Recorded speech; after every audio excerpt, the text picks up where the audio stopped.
بسم الله الرحمن الرحيم. النهارده يمكن برنامجنا او حلقتنا النهارده هو لقاء استثنائي مع ضيف استثنائي. ضيفنا بيراه الكثير بانه انجح رئيس اتحاد كرة على الاطلاق، ويراه البعض ان هو اهم او واحد من اهم المسؤولين عن كرة القدم في افريقيا وفي الفيفا. ايضا لو جينا شفنا هنلاقيه صعد بسرعة الصاروخ من تنفيذية الكاف الى تنفيذية الفيفا ليصبح واحد من اهم الشخصيات التي تتخذ القرارات الكروية على مستوى العالم. ضيفنا النهاردة السيد فوزي لقجع، رئيس اتحاد الكرة المغربي او الجمعية المغربية كما يطلق عليها هنا في المغرب. نرحب بيك واهلا وسهلا بحضرتك على هذا اللقاء. شكرا على الاستضافة، ولكن أنا اللي أرحب بك في المغرب. اهلا بك وبالطاقم الذي يرافقك. بطبيعة الحال هذا الترحيب كان دائما ترحيب للإخوان المصريين في بلدهم الثاني المغرب، كما أن المغاربة لما يكونوا في مصر طبعا يعني دائما يحسون بأنهم في بلدهم الثاني حقيقة. وهذه العلاقة التاريخية يعني هي التي تجعلني لا أركز كثيرا على الترحيب بكم وبالجماهير التي تتابع برنامجكم، وهي فرصة لوجه لها تحية خاصة الجماهير المصرية الشغوفة بكرة القدم، وإن شاء الله كل سنة وكرة القدم وجماهير مصر بألف خير إن شاء الله. سيد فوزي لقجع، يعني هبدأ مع حضرتك مباشرة دون زي احنا ما بنقول في مصر لف او دوران. ليه دايما او اللي بيرى الكثير ان صورة حضرتك في مصر ليست الصورة ال الافضل، هي صورة سلبية، انك حضرتك دايما ضد مصر، ضد اي قرارات ممكن في سواء لمنتخبات او اندية. الصورة دي موجودة ليه؟ أنا في الحقيقة هذا الانطباع ما كانش عندي أبدا، أتكلم معك يعني بكل صراحة. انطباعي كان دائما أن علاقتي مع الإخوان المصريين كما قلت كجميع المغاربة لما أزور مصر، وزرتها باستمرار طبعا لحضور كل الاجتماعات اللي انعقدت في مصر، كان شعوري كما قلت كما شعور كل المغاربة أنني في بلدي الثاني. وكانت دائما علاقتي بالاتحاد المصري، يعني أنا كرئيس الجامعة الملكية المغربية لكرة القدم، بالمناسبة هذا هو الاسم طبعا الكامل والصحيح للجامعة الملكية المغربية لكرة القدم. فعلاقتي لا الأخ هاني أبو رضا سابقا ولا الأخ جمال حاليا كانت علاقة أكثر من علاقة صداقة وتنسيق كروي، تجاوزت هذه الحدود وكانت علاقة أخوية. سامحني، بعض المواقف هي اللي بتحسس الجمهور الكروي المصري بكده. تماما. ابرزها مثلا مباراة الاهلي والوداد وما حدث فيها من لغط والكلام ده كله. انا استاذي ارجع بك شوي الى الوراء قبل ذلك. فلما كان المكتب التنفيذي للاتحاد الافريقي لكرة القدم يدرس يعني تأجيل كأس افريقيا سنة 2019 بالكاميرون، الاخ هاني موجود، انا كنت اول الداعمين واول اللي طلب منه على احقية مصر تنظيم كأس افريقيا للامم 2019 بمصر. حضرتك اللي طلبت ده مباشرة؟ نعم، من الاخ هاني ابو رضا، لان كان فيه تساؤل هل المغرب سيتقدم او لا. فجيت عند الاخ هاني مباشرة وطلبت منه ان مصر تقدم الترشيح وان المغرب سيكون من الداعمين، وهكذا كان.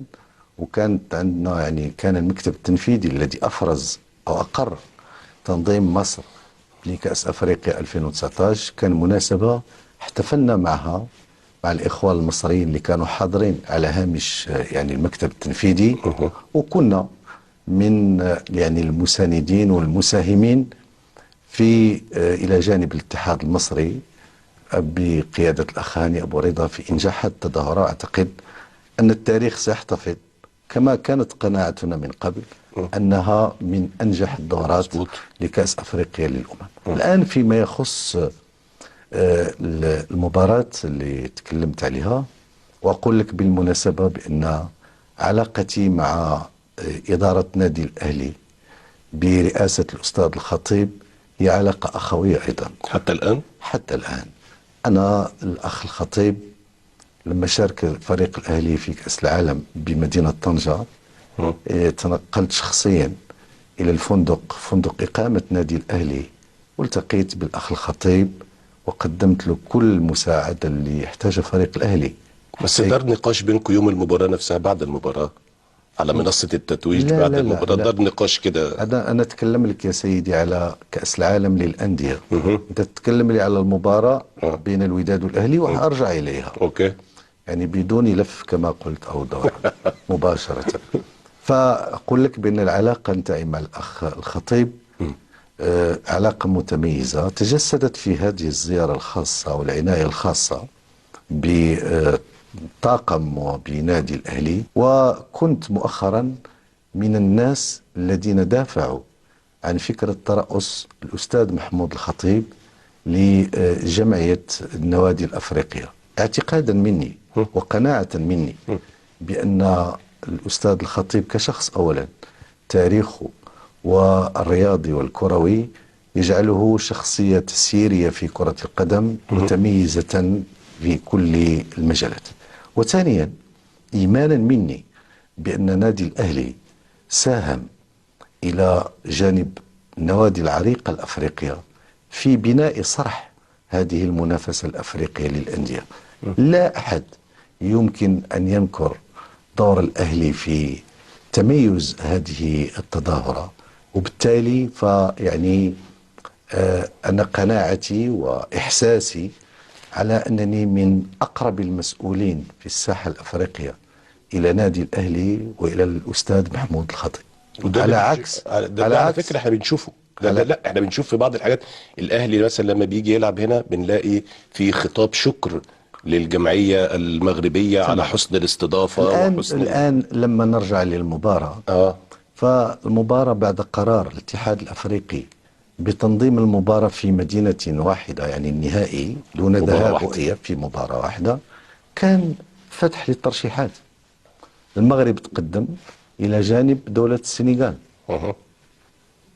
هذا قبل حتى نعرف من سيلعب النهائي. الاتحاد المصري ارتأى لظروف خاصة بقيادة الأخ جمال أنه ما يتقدمش لتنظيم هذه المباراة. طبيعة الحال بعد ذلك يعني المكتب التنفيذي لجأ إلى التصويت، والمغرب مدينة الدار البيضاء احتضنت هذه التظاهرة يعني بفارق كبير. كيف لرئيس الاتحاد أولا أن يتدخل في شؤون الاتحاد المصري ويطلب منه أنه يتقدم لتنظيم التظاهرة لأنه قد يكون الأهلي في مباراة نهائي؟ هذا غير معقول يا سيدي. ثم ثانيا كيف لرئيس الاتحاد بعد أن لجأ المكتب التنفيذي للقارة الأفريقية أنه للتصويت لاتخاذ القرار المدينة التي ستحتضن هذه النهائي، وبعد فوز الدار البيضاء أرجع إلى الجماهير المغربية ونادي الوداد الذي تأهل آنذاك إلى هذا النهائي إلى المباراة النهائية، وأقول لهم لا من فضلكم تخلوا عن هذا التصويت وعن هذا القرار وعن كل شيء لصالح دولة أخرى. هذا غير معقول يا سيدي. ثم يجب أن لا ننسى يا سيدي ولا تنسى الجماهير المصرية الشقيقة والحبيبة أنه السنة اللي قبل هذا النهائي نظمنا النهائي في الدار البيضاء وفازت فيه الأهلي في ظروف كوفيد يا سيدي، وما أدراك ما ظروف كوفيد. تجندت كل السلطات المغربية وكل أعضاء الاتحاد المغربي لتنظيم هذا النهائي والتشبث بهذا النهائي، وكنا أول من هنأوا الأستاذ محمود الخطيب وبعثة الأهلي ونادي الأهلي على فوزه بهذا اللقب. وبطبيعة الحال النادي الأهلي لا يحتاج إلى مباراة أو لا إلى ملعب لإثبات ذاته، فهو كما قلت نادي متميز جدا في هذه التظاهرة.